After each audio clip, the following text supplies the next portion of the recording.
Kita clear tidak ada itu. Clear tidak ada yang terlibat. Tapi kalau yang dimaksud itu adalah oknum, ya kita minta ya sebut aja oknumnya, ya kan. Yang namanya oknum itu di semua tempat mungkin bisa terjadi itu kesalahan, tapi kan tidak bisa disebut sebagai mewakili suatu lembaga gitu. Yang itu yang kita inginkan agar clear. Oke, itu ya oknum guys, cuman oknum. Dulu yang berangkat ke Israel ketemu dengan pimpinan Zionis, oh itu juga oknum teman-teman ya. Assalamualaikum warahmatullahi wabarakatuh. Masih seputar pembahasan tentang mengenai kasus korupsi kuota haji yang sampai sekarang belum selesai ya. Nah, kali ini kita akan mereaksi beberapa video dari para petinggi PBNU yang membantah keterlibatan PBNU pada kasus korupsi kuota haji ini. Langsung aja kita simak ya. Video yang pertama ini bantahan dari Bapak Ahmad Fahrul Razi. Beliau adalah Ketua PBNU bidang keagamaan teman-teman ya. Kalau teman-teman masih ingat, Bapak Fahrul Razi ini juga dulunya sempat viral karena beliau ternyata juga tercatat sebagai komisaris sebuah PT yang melakukan penambangan di Raja Ampat. PBNU mingkem aja soal Raja Ampat, ternyata ketuanya ikutan nambang nikel. Jadi gini, nama Ketua Pengurus Besar Nahdlatul Ulama Ahmad Fahrul Razi lagi rame diomongin nih.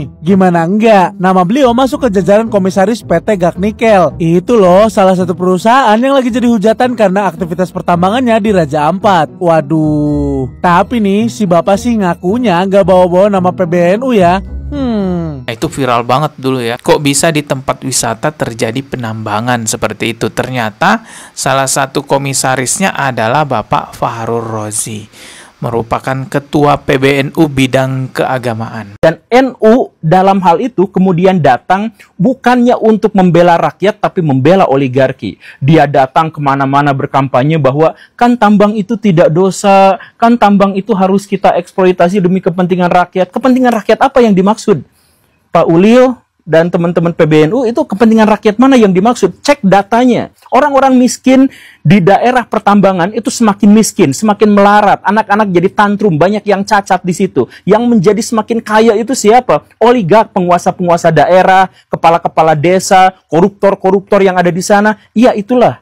Dan apa? NU dijadikan bumper setiap ada aktivis, setiap ada oposisi, setiap ada orang-orang yang kritis meminta haknya kepada pemerintah agar tambang ini dikelolanya kalau mungkin bersama-sama, jangan merusak lingkungan karena ini adalah bagian dari urat nadi ekonomi di situ. Tapi semuanya dilibas oleh datanglah PBNU untuk menjadi bumper. Udah segini gitu, kalian itu wahabi lingkungan, bla bla bla bla. Saya nggak mengikuti masalah pertambangan itu, selanjutannya seperti apa ya saya nggak tahu teman-teman. Oke, kita kembali lagi ke pembahasan mengenai kuota haji ini ya. Kita lihat nih bantahan dari Bapak Ahmad Fahrul Razi. Pengurus Besar Nahdlatul Ulama PBNU menegaskan aliran dana dugaan korupsi kuota haji tahun 2023-2024 yang saat ini sedang diusut Komisi Pemberantasan Korupsi KPK tidak masuk ke laporan resmi keuangan organisasi kemasyarakatan Ormas tersebut. Tidak masuk dalam laporan resmi keuangan ya organisasi tersebut. Yang namanya uang korupsi nggak mungkin dilaporkan secara resmi ya. Pasti ada cara-cara tertentu teman-teman. Mustahil banget kalau uang korupsi itu dicatat secara resmi. Ada istilah yang namanya money laundry. Biasanya orang-orang yang korupsi itu menggunakan metode money laundry itu untuk menyembunyikan kejahatannya. Jadi nggak mungkin lah dicatat secara resmi. Jadi kalau Ketua PBNU mengatakan, wah ini tidak tercatat secara resmi, ya udah pastilah teman-teman ya. Tidak masuk ke laporan resmi keuangan organisasi kemasyarakatan Ormas tersebut. Ketua PBNU bidang keagamaan Ahmad Fahrul Razi atau akrab disapa Gus Fahrur di Surabaya Jumat 12 September menyatakan langsung mengecek ke bendahara, menindaklanjuti pernyataan pelaksana tugas PLT Deputi Penindakan dan Eksekusi KPK Asep Guntur Rahayu yang menyebut aliran dana dugaan korupsi kuota haji tahun 2023-2024 masuk ke ormas keagamaan terbesar di Indonesia itu. Namun laporan dari bendahara PBNU sebagaimana yang telah di-cross-check oleh Gus Fahrur tidak menemukan aliran dana dugaan korupsi tersebut. Di mana pada musim haji tahun saya sudah melakukan cross-check ke bendahara dan beberapa hari ini kita clear tidak ada itu. Tapi kalau yang dimaksud itu adalah oknum, ya kita minta ya sebut aja oknumnya, ya kan. Yang namanya oknum itu di semua tempat mungkin bisa terjadi itu kesalahan, tapi kan tidak bisa disebut sebagai mewakili suatu lembaga gitu ya. Itu yang kita inginkan agar clear ya. Memang semua ini masih dugaan dan kita harus mengedepankan asas praduga tak bersalah. Kita tetap mengatakan dugaan seperti apa yang dikatakan KPK, menduga juga kan KPK. Namun kalau pihak Ketua PBNU membantah dugaan ini dengan mengatakan enggak kok, ini enggak ada aliran masuk secara resmi ke organisasi kami. Bantahan itu juga tidak bisa kita benarkan. Yang namanya uang korupsi itu tidak mungkin dicatat secara resmi, pasti akan dilakukan yang namanya money laundry. Nah, dalam hal ini KPK beserta PPATK lah yang lebih tahu. Jadi kita sedang melakukan follow the money, gitu, kemana saja itu mengalir seperti itu. Tentunya bukan dalam artian kita mendiskreditkan salah satu organisasi keagamaan tersebut. Tidak.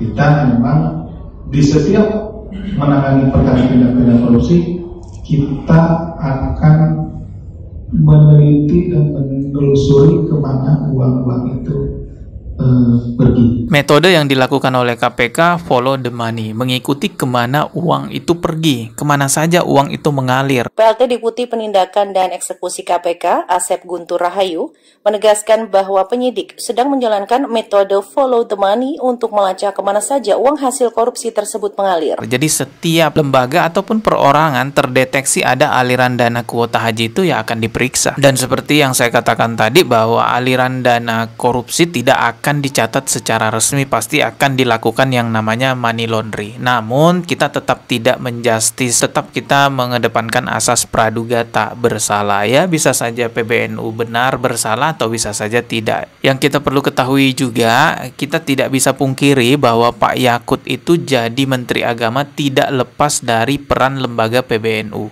Jadi apapun kesalahan Pak Yakut di kementerian, mau itu masalah korupsi ataupun bukan, pasti PBNU akan diseret-seret namanya kepada kesalahan Pak Yakut. Begitupun juga sebaliknya, kalau misalnya Pak Yakut melakukan prestasi yang luar biasa di kementerian pada saat dia menjabat, ya pasti nama baik PBNU akan juga terkait. Makanya ke depan kalau misalnya PBNU dapat jatah menteri lagi nih, ya pilihlah orang yang tepat. Minimal bisa bahasa Arab lah ya, biar nggak plongak-plongok ketika ngurusi jamaah haji di Arab Saudi, teman-teman ya. Lanjut nih ya, kita akan reaksi video bantahan berikutnya. Kali ini dari Bapak Saiful Yusuf ya. Beliau adalah Sekretaris Jenderal PBNU. Beliau juga adalah seorang menteri ya, menteri sosial atau sebutannya Mensos. Memang banyak kader NU yang jadi pejabat. Di kabinetnya Prabowo aja setidaknya ada 5 tuh yang tercatat jadi menteri. Oke, coba kita dengarkan ya apa kata Gus Ipul ya.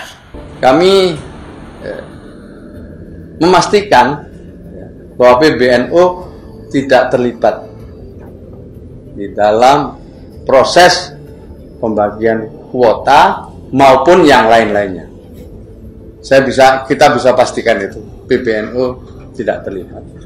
Jika ada pengurus ya yang memang diperlukan keterangannya, tentu kita sungguh-sungguh menghormati. Ya hampir sama lah ya apa yang dikatakan oleh Gus Fahrur tadi ya, Ketua PBNU Bidang Keagamaan, dengan Gus Ipul selaku Sekretaris Jenderal PBNU. Dua-duanya mengatakan bahwa lembaga PBNU tidak ada keterlibatan dalam kasus korupsi kuota haji ini. Kalaupun ada yang terlibat itu katanya oknum ya, tadi begitu tuh katanya Gus Fahrur. Coba kita putarkan lagi videonya. Kita clear tidak ada itu. Clear tidak ada yang terlibat.